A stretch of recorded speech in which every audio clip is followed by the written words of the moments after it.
ई सब गाना जो बन रहल छै ई इंटरटेनमेंट खातिर छै। ई गाना सुन के अपना कनिया के मारियो नहीं, ठीक ना? आ लाइक सब्सक्राइब कर दियो, प्यार नालंदा रिकॉर्डिंग स्टूडियो बिहार शरीफ।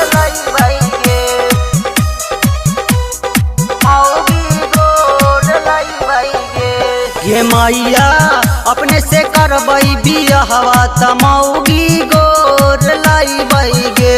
ये मैया अपने से करबई बियाहवा तमौगी गोर लाई गे। मौगी गोर लाई गे, मौगी गोर लाई गे। ये मैया अपने से करबई बियाहवा तमौगी गोर लाई गे। ये मैया अपने से करबई बियाहवा तमौगी गोर लाई गे। मौगी गोर लाई गे, गोर लाई गे। मौगी गोर लाई गे। शादी करबई नहीं माई बाप के मन से, मौगी लाइबई हम अपना पसंद से गे। मैया लाइबई हम अपना पसंद से, मैया लाइबई हम अपना पसंद से। शादी करबई नहीं माई बाप के मन से, मौगी लाइबई हम अपना पसंद से गे। मैया लाइबई हम अपना पसंद से। कि देखताई गौवा जबार जोड़ तोड़ से बड़ी बेजोड़ लाई गे। गे मैया अपने से करबई बियाहवा तमौगी गोर लाई गे।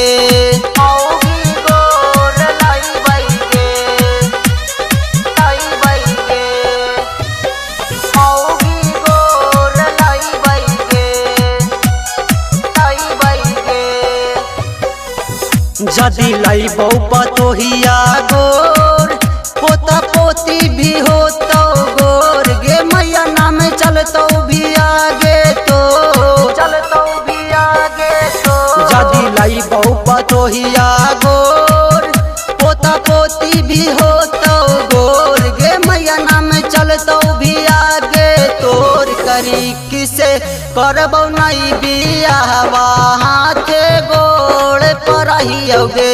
गे मैया अपने से करबौ बियाहवा तमौगी गोर लाइबौगे। मौगी गोर लाई गे, गोर लाई गे। मौगी गोर लाई गे। अंकुश चंदन सुजीत जाने जाए तो, सुनील बिक्की रोशन चले आए तो। गे मैया मोनू बैजू रंजित चली आए तो, मोनू बैजू रंजित चली आए तो। अंकुश चंदन सुजीत जाने जाए तो, सुनील बिक्की रोशन चले आए तो। गे मैया मोनू बैजू रंजित चले आए तो। यारबा देख के कर दो शोर तमौगी गोर लाई गे। गे मैया अपने से करबई बियाहवा तमौगी